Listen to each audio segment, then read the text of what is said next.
They come in all different shapes and sizes, makes and models, and they've been around for hundreds of years. Guns. And in Ohio on September 30th, a new provision of the state's concealed carry law goes into effect. It's called the Restaurant Carry Bill. When this bill was being debated, the anti-gun people called it the bar bill. When the law goes into effect in September, you can carry in a bar, but guess what? You cannot drink. The idea of putting alcohol and guns together just doesn't make any sense to me at all. It's like leaning into a left hook. It's dumb.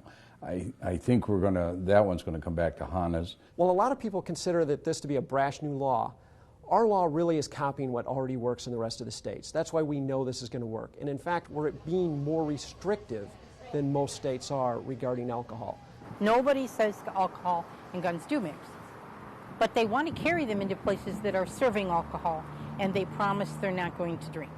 Well, I think it's unnecessary. I think the law is ridiculous, and I think that it's not going to be easy to enforce. 42 states have this law. To my knowledge, there has never been a problem. But for some unknown reason, people think there's going to be a problem in Ohio. This one's going to be our move and shoot. Concealed carry has been the law of the land in the state of Ohio since 2004. Lodge 7 was one of the first to support concealed carry rights in Ohio. I think that the citizens need to be aware that just having a concealed carry is not a free pass to use your weapon. When the law was first talked about, I had the first initial reaction, and I'm sure a lot of people had, oh my gosh, okay, we're going to be putting all these weapons out there, etc. I'm going to encounter everybody under the sun with a gun. What am I going to do? And then I got to thinking about it, and sat down and kind of logically looked at it, and I came to realize that the criminals got one. It doesn't scare me that law-abiding citizens have firearms. It scares me that the criminals have them.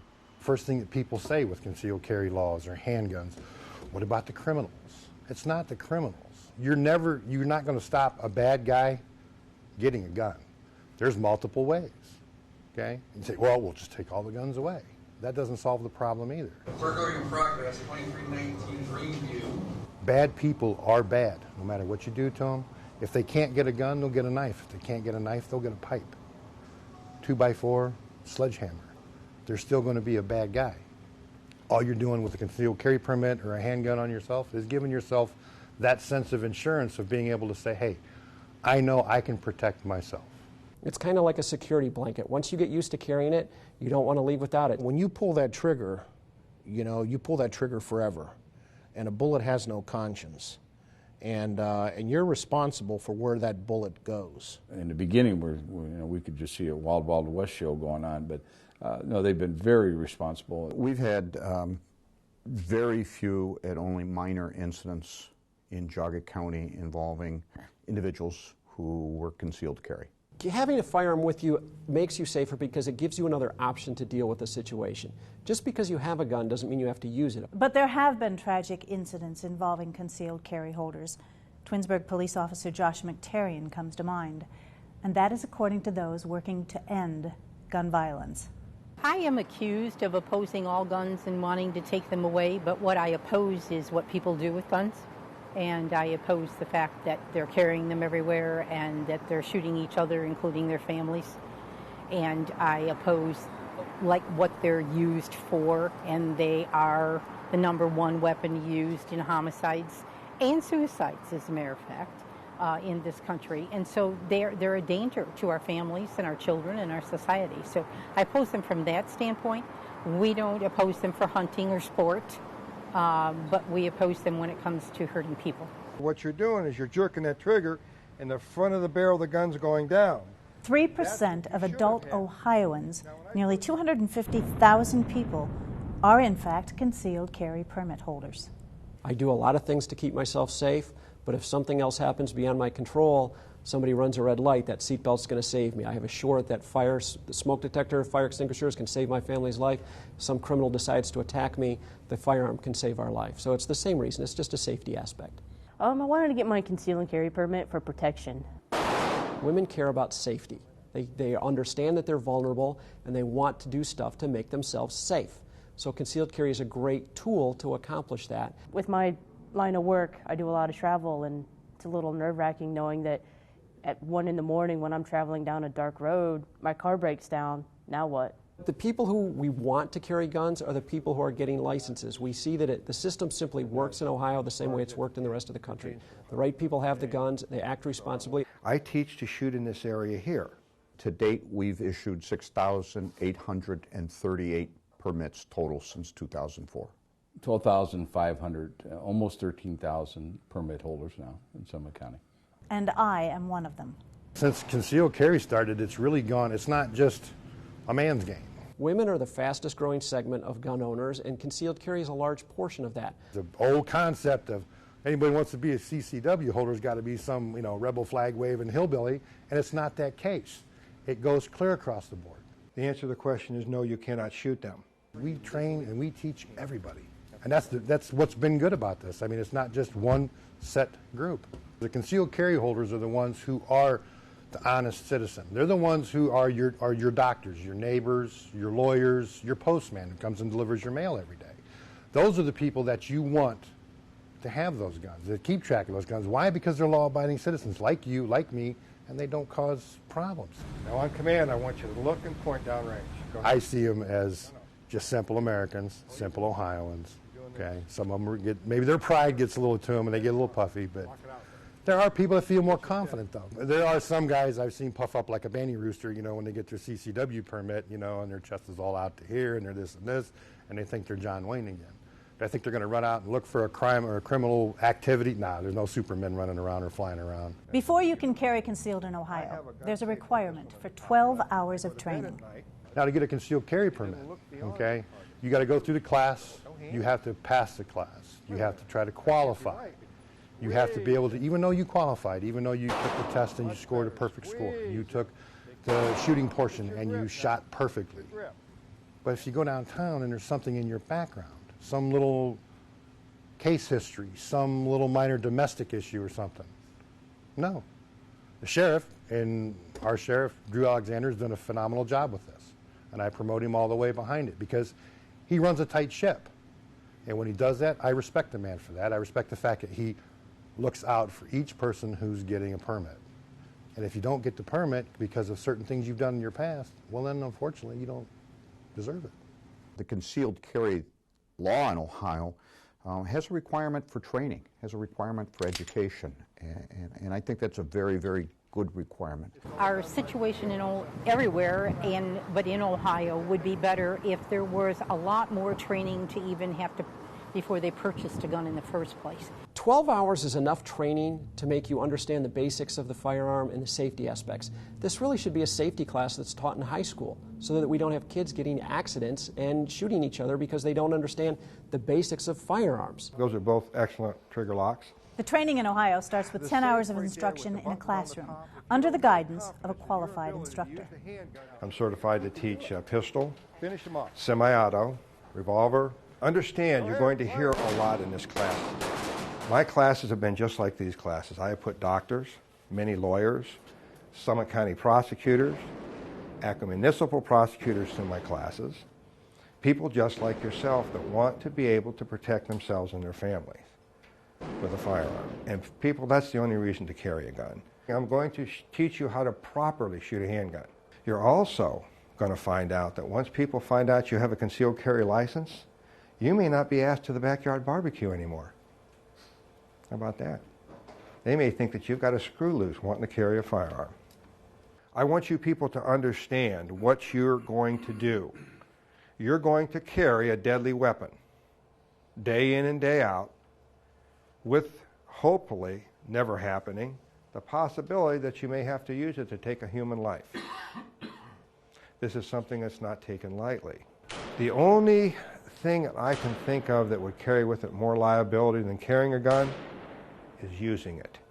And if you decide to carry a firearm, you should carry it with you wherever and whenever you legally can. You're going to carry a deadly weapon. There's going to be a test at the end of the day. Please do not fret about this test. This is information that you must have to pass the course. If you don't know it and you can't put it down on paper, you can't carry a gun. Remember, all guns are always loaded. Be sure of your target. Know what it is in line with and what's behind it. People, you are responsible for every round that comes out of that handgun. Never point this firearm at anything you're not willing to shoot or destroy. Keep your finger off the trigger till you're ready to fire. Can't drink and carry a firearm. So if you're in your own backyard and you're having a beer and you got a gun on and one of your neighbors calls the police and they show up, all they got to know is you've been drinking and you're going to jail.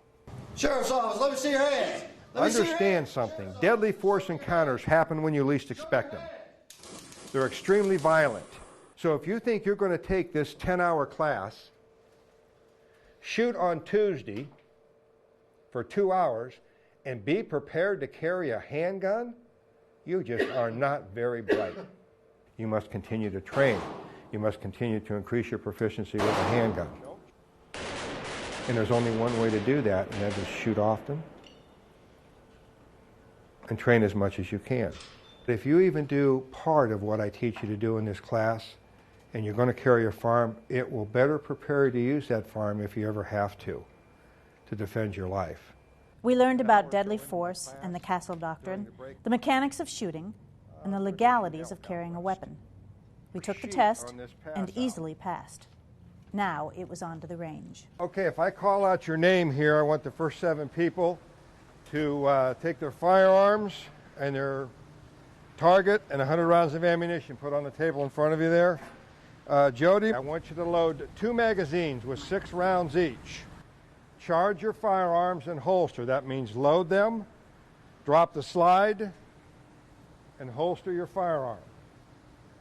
On command, I want you to draw and fire 12 rounds.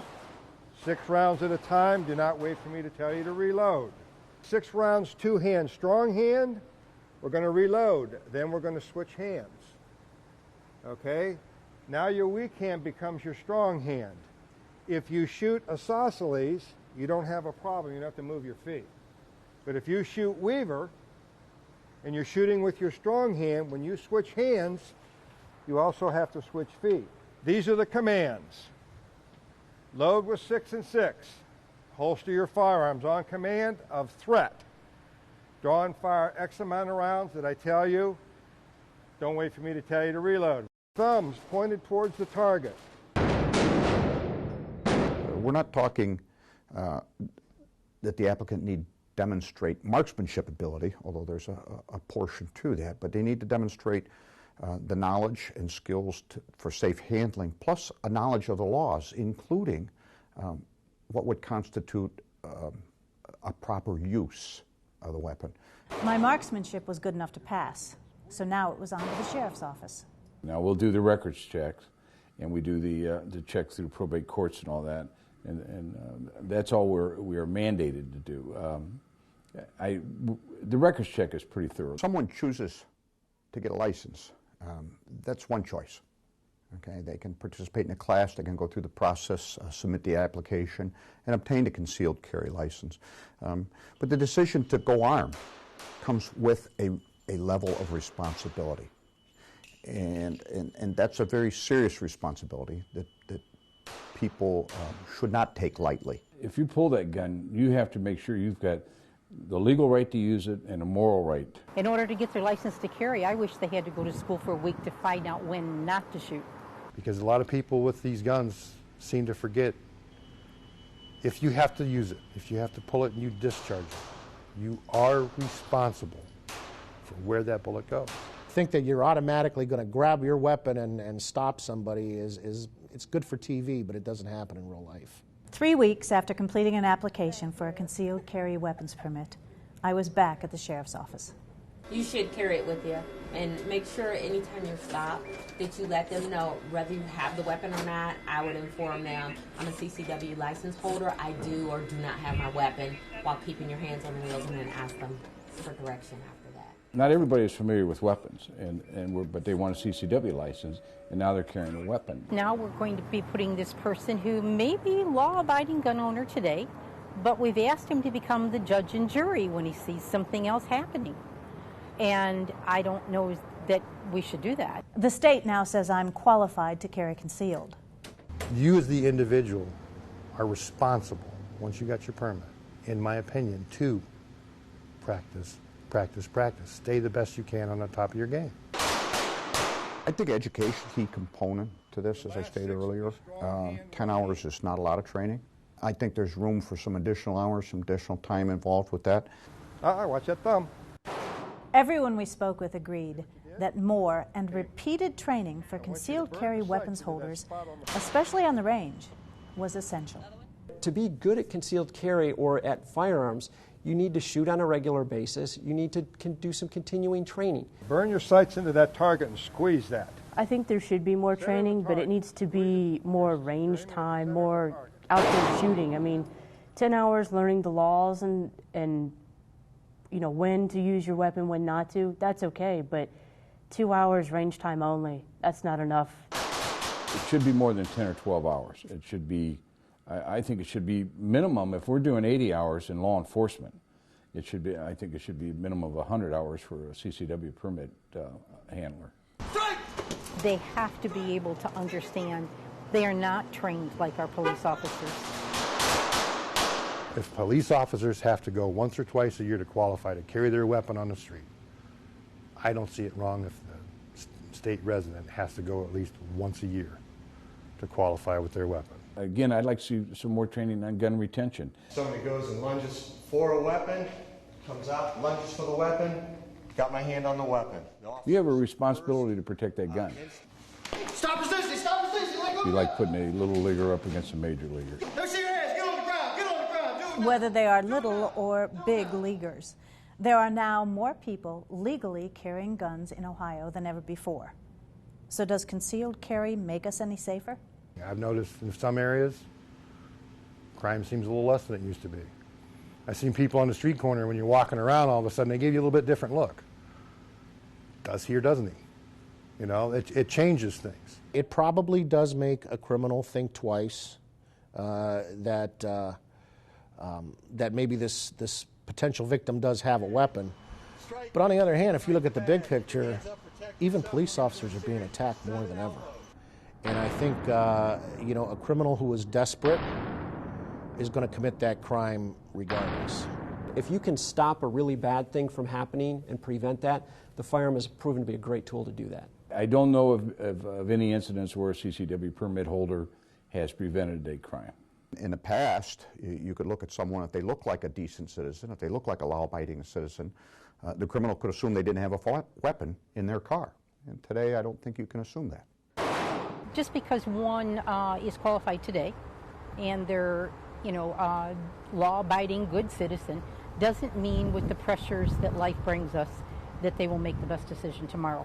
Having a concealed carry permit does not entitle you to use that weapon. You still have to, you have to prove that there was no other means that you could have taken, and that was the absolute last resort. And I've seen it a number of times in Ohio itself, where a person who has had a license to carry concealed has committed a crime. They have shot people because they could, because they thought that they could take the law into their own hands, and they thought they could make that judgment. One judgment made in Columbus is a change to Ohio's concealed carry laws that will now make it legal to carry a weapon into an establishment serving alcohol, unless there is a sign prohibiting that. That means we'll have guns in pubs. Over 40 states already allow this. It happens in every state bordering Ohio. Most states and every state bordering Ohio allow the license holder to consume alcohol while they're carrying a gun, as long as they're not intoxicated. What Ohio has done with this law is put very strict limits on how much alcohol, on the alcohol. It's made zero. No consumption, not under the influence. So it's a very simple, easy rule to follow, and it's a very strict rule compared to the rest of the country. Now, if you stop and think about it, carrying a gun into a liquor establishment, that sounds like a bad idea, doesn't it? Off the top of your head, doesn't it? Sure it does. But understand this. The way the law is presently, if you are concealed carry permit holders, and you decide to go out to Anthony's or TGIF Fridays or wherever and have dinner, and decided to ignore the fact you can't carry a gun in that bar and did it anyways and got caught, that's a serious felony. Not only would you lose your license, you'd probably do some jail time. Now let's fast forward to September the 30th. If you go into a bar, restaurant, whatever, and there's a sign up prohibiting you from going in, and you go in anyways and you ignore it, and you get caught, the penalty is the same. Are you going to risk that? They haven't up to now, so why would they once the law is passed? Well, I think that it's a shame that we're taking another step towards being able to carry guns in more places, and now adding to be able to carry them where alcohol is served. It's almost like asking for trouble. I don't really feel it's necessary to bring your gun into the bar. I am a conceal and carry permit holder. I've gone through the course and have my permit. I'm also an NRA member, but I'm also a bar owner, and I don't think it's necessary. As far as I remember, you're supposed to, if you're going out for an evening of spirits and entertainment, which means when you are deliberately going out to drink, all states you're supposed to leave your little friend at home or in the trunk of your car locked up. If you're a responsible citizen and you're in the bar with your conceal and carry and your weapon and you're not drinking, you're perfectly within this law. But you take, what if you do have a drink? Now you've broken the law. So why even bother? I mean, just leave the gun in the car when you're in a bar or restaurant. Who should have a gun in a bar? The answer is nobody. Nobody should have a gun in a bar. I think it's unnecessary. I think the law is ridiculous.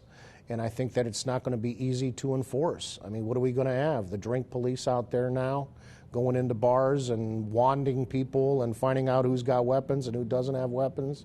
We don't even have enough police officers out on the street, let alone to go into bars and check. Let's go on the premise that all of those people who have their permit to carry are not going to drink when they carry their gun into these places, whether that's a restaurant or a bar. But the other people in that establishment are drinking. And as we all know, sometimes those circumstances get rowdy, crowded. In restaurants, there are small children. It doesn't necessarily have to be the person that's carrying with a permit that gets out of line, but they might respond to something that's going on in that place and again decide to become the judge and jury when I don't think they're equipped for that. Do you think that alcohol and guns mix? Absolutely not. Absolutely not. And that clearly is a violation of the law. I've been hunting since I was a kid and into shooting sports, and you don't drink when you're handling a firearm. It's just, you don't. End of discussion. Alcohol and guns don't mix, and that would be something that all of the people who have their permits to carry, as well as some of the legislators and all of us would all agree that alcohol and guns don't mix. I don't think alcohol and guns mix. I can see it trying to target more of the Applebee's where it's more of a restaurant than a bar, but there's the bar aspect there. But carrying a gun into your local watering hole is not a good idea because you're going there with the intention of drinking. Most of the concealed carry holders that are out there aren't going to go into a bar carrying a gun to go and pick a fight because they came a long way to preserve that right to be able to have that firearm to begin with. So in my opinion, I don't think there's going to be an impact.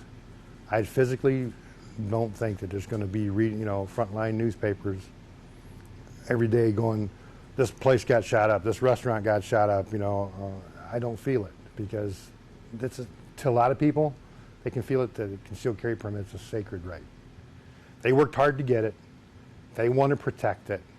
They're going to do everything they can not to become a felon by getting arrested, by ruining everything that they worked so hard to achieve.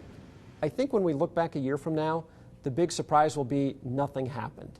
We could get real sarcastic and say there's an awful lot of people every day that promise not to drink when they're going to get behind the wheel of a car, and they do anyway.